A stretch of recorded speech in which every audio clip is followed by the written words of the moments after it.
Իրանում ստեղծված իրավիճակից է կախված Հայաստանի անվտանգությունն ու ինքնիշխանությունը։ Ադրբեջանին ու Թուրքիային զսպող իսլամական պետությունն այս օրերին զբաղված է սեփական երկրի անվտանգությամբ։ Ավելի լավ առիթ Հայաստանի դեմ ռազմական էսկալացիա սկսելու համար թուրք-ադրբեջանական տանդեմը չի ունենալու, եւ սա հասկանում են Էրդողանն ու Ալիևը։ Նախիջևանում տեղի ունեցած թուրք-ադրբեջանական զորավարժությունն էլ դրա վառ ապացույցն է։ Չեմ չափազանցացնում կատաստրոֆա։ Այս դեպքում Ադրբեջանը մտնելու է խաղի մեջ, որովհետև Ադրբեջանը Իսրայելի մերձավոր զինակիցն է, գիտեք, նրանք զինել են, օգնել են, աջակցել են Ղարաբաղի կործանման եւ հայաթափման համար այդ 5000 զոհերի համար թուրքերը, Իսրայելը եւ Ադրբեջանը, եւ հիմա այդ ձևի զարգացումը կարող է խիստ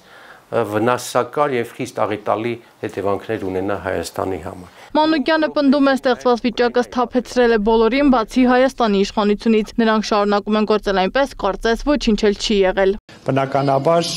առաջացնում են մտահոգություններ, որ կարող է ընդհանուր առմամբ անվտանգային իրավիճակը լարվի տարածաշրջանում։ Բայց ինչ վերաբերվում է Ադրբեջանի կողմից Հայաստանի վրա հարձակման, ես պիտի շարունակեմ պնդել, որ Ադրբեջանը չունի հիմնավոր պատճառ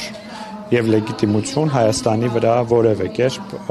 ագրեսիա սկսելու համար։ Որ Ադրբեջանը միտված է պատերազմ սկսել Հայաստանի դեմ, ահազանգ են հնչեցնում նաև միջազգային պարբերականները։ Ըստ հրապարակումների Հայաստանի տարածքների 60%-ն Ադրբեջանի թիրախում է։ Իրան-Իսրայել հակամարտությունը կանաչ լույս է Բաքվի համար։ Ալիևի օգնական Հիկմետ Հաջիևի օրերս արած հայտարարություններն էլ վկայում են, որ Ադրբեջանի ախորժակը դեռ այսպես կոչված Զանգեզուրի միջանցք է քաշում։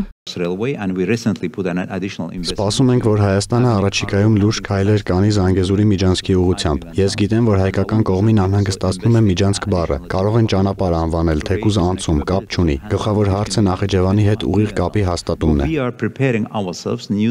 Մինչև Իրանում մեկնարկած պատերազմը իսլամական պետությունը հոգացել էր, որ Բաքուն մոռանա միջանցք ասվածի մասին իր տարածքով ճանապարհ տրամադրելով Ադրբեջանը Նախիջևանին կապելու համար։ Ճանապարհը կա, բայց թշնամի շարունակում է աչք դնել հայկական տարածքների վրա։ Իրանի Իսլամական Հանրապետությունը ներկայումս ինչպես զբաղված է իր խնդիրներով եւ միգուցե որոշակիորեն չկարողանա ավելի շատ ժամանակ հատկացնել ուրեմն իր հյուսիսային սահմաններին, բայց Իրանը լինելով տարածաշրջանում այսպես կայսերական մտածելակերպի պետություն, կարծում եմ ցանկացած պետությունը աշխատող չի անի իր սահմանը մյուսի իհակակշիռ մեկ այդ սահմանի կամ իր երկրի շահը մյուսին իհակակշիռանի ուղղակի կարող է որոշակիորեն զբաղվածության պատճառով ներկայային որոշակի այսպես առավելություն տա այդ խնդիրներին։ Խնդիրներն այսքանով չեն ավարտվում։ Հայաստան ներմուծվող զենքերի մեծ մասն Իրանով է Հայաստան մատակարարվում։ Հիմա թե ցամաքային, թե օդային ճանապարհները խնդրահարույց են։ Հայաստանի հարավային այսպես երկու ճանապարհ է, բայց հարավ եւ հյուսիս Հայաստանը եւ Իրանը, արտաքին աշխարհի Հայաստանը կապվում է երկու ճանապարհի ցամաքային եւ հիմա Հայաստանի հարավային հատվածը